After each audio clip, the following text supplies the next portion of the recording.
Today, the most amazing thing happened.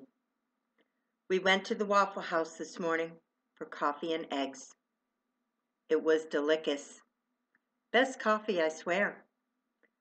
But we left a tip for the waitress, who was a sweetie, and then went to cash out with PayPal, and it was declined.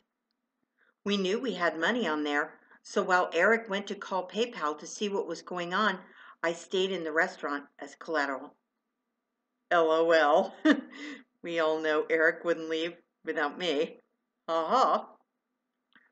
One of the waitresses was singing and doing the dishes, and she had an amazing voice, so I told her so. And we chit-chatted. I showed them a picture of a huge hybrid wolf dog I seen pop up on my newsfeed, and everyone came over to check it out. Meanwhile, Eric was still outside talking with PayPal.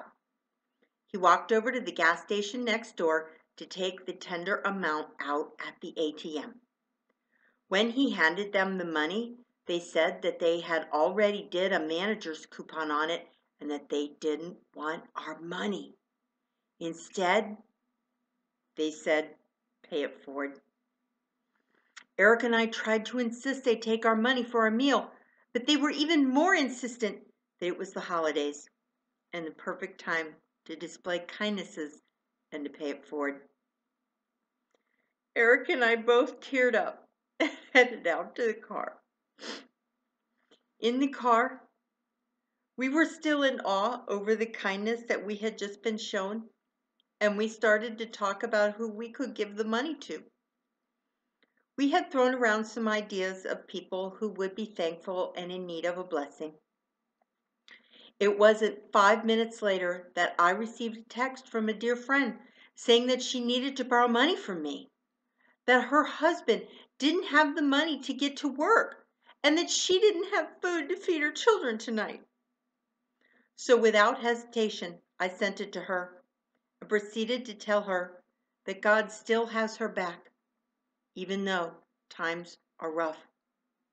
I told her what had just happened and that she messaged me just as we were discussing who to bless with the blessing we had been given.